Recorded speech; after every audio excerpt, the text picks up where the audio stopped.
Assalamu alaikum wa rahmatullahi wa barakatuh. Hordoftoota kiyyaa akkam nagaa jirtu an nagaa isinii qaba bakka jirtanitti nageenyi kee kabajaa isin bira naaf haa gahu jechaa har'a waan gabaabduu takka isiniif qabadhee dhiyaadhe wanni sunis maali yoo naan jettan akkamitti karaa laafaadhaan boorcii kenna garaa kenna ofirraa akkamitti akka balleessuu dandeenyu dubartiidha dhiiraaf miti.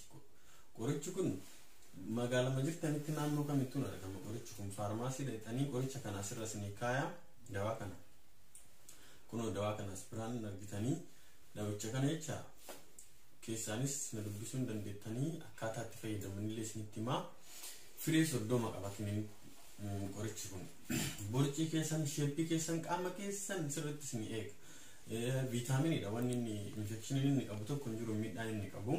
Vitamini fudhatanii qorichi kun vitamini waan ta'eef infekshinii waan takka hin qabu sodaatina. Sure namatti fayyadamee arge nama fayyadamee waan qorannoo baay'eedhaan doktoroonni baay'een irra gahanii qorichi kun bareedaa anuu akka dingataa hospitaala deemee atitti nama fudhatu argee doktoricha gaafadhee qorannoon isaa akkam jennaan namoota arabaa dubartiileen arabaa sheeppii isaanii ittiin eeggatanii daallee isaanii maali garaa boorcii sheeppii asitti qal'ina dubartiidhaaf dhiiraaf miti. Qorichi dhiiraaf ni jira garuu kanarra isinitti mul'isu kun as biratti argitan kun qoricha dubartichaadha. Firii 30 qaba. Firii 30 guyyaa 30 keessatti bicha mee yoo ani sobena argitanii furadhaati laala infekshinii qabu doktora dubbisa faarmaasii dhaqaati maqaan isaa Proboolidha. Proboolii kana fudhatanii bultii 30 keessatti yoo jijjiiramu qabaatan anatti kijibaadha. Doktortichi isin bira dheexanuu isinitti himuu danda'a. Akkaataa itti fudhattan ammoo isinitti himee jira. Ganama osoo nyaatiin viitaaminidha. Tokko fudhatanii guyyaa barumtaallee nyaatuma dura ganama subii adada hirribaa kaatanii sa'aatii hirribaatti kaatanii fudhatanii qorichi kun wallahi sirriitti bareedaadha. Sheeppii qaama namaan eegaa dubartiidhaaf keessattuu qaamni jaraa akka boorciin ittiin baane sirriitti cover godhaa qaama dubartiin bareechaa sheeppii na suuricha isaatii fi maqaa isaa wajjin asirra isinii kaahee achirraatti ilaalaatii bitadhaa akkaataa itti fayyadamanis nama dhibu doktorichi isinitti himuu danda'a. Firii 30 qaba. Firii 30 san keessaa bultii 30 yoo seeraan fayyadamtan boorciin hojii tokko malee shaakalli tokko malee mana keessa deddeemuudhaan maaliin nuti akkam barbaachisu firii 30 fudhatanii kiniiniin kun haga waggaa tokkoof ji'a 5tti boorciin wanni takka isinitti hin kalaawu. Viitaaminiin kun kan dalagu kiniiniin firii 30 ji'a tokko waggaa tokkoof ji'a 5 isin dalaga. Ani hin soobu yoo ani soobaa ta'e keessaa na dubbisaan kijibdanaan jedha.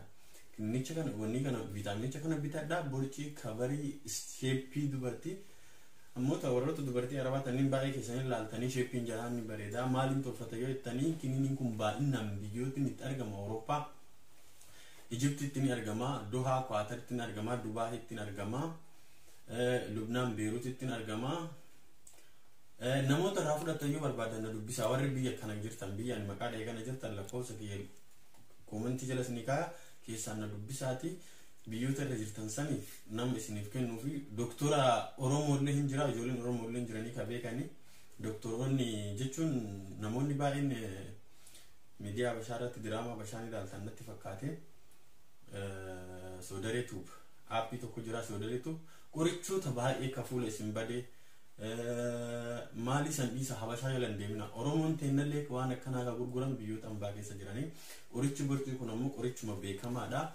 Doktoroonni ijoolleen teennata biyyoota arabaa keessa jiran fuudhanii fayyadamaa jiranii dubartiidhaaf akka kennan lakkoofsa keessaa na dubbisaa eessaa akka fudhattan isinitti himaa. YouTube kiyya subscribe godhaa. Daawwicha kana kunoo as isinii kaahaa sirriitti ilaaltanii inni itti aanu ammoo dheengadda wanni isin barsiisee ture akkamitti lakkoofsa haadhaa warraa fi yookiin abbaa warraa hidhatan maaliif namoonni baay'een maaliif barsiistu waan akkanatti inni taatan waan isin hin jaalanne hin barsiisu. Garuu an beekumsaaf barsiise namoonni gariin hidhannee jirraa silkii erga hidhannee ammoo bahuu barbaanna akkamitti akka baanu wallaallee sirriitti hordofnee YouTube kee gadhumaatti ilaalee fixee lakkoofsa hidhadhee jira.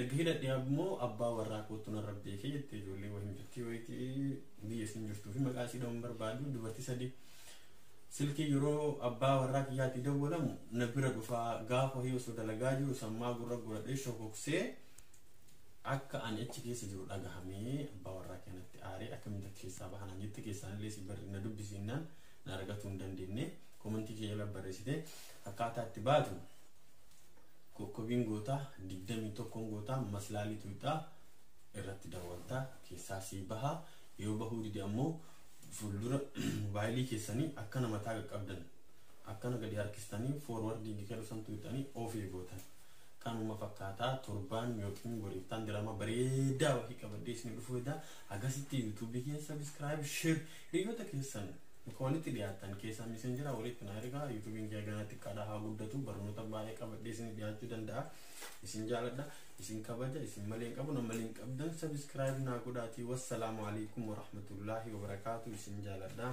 nagaatti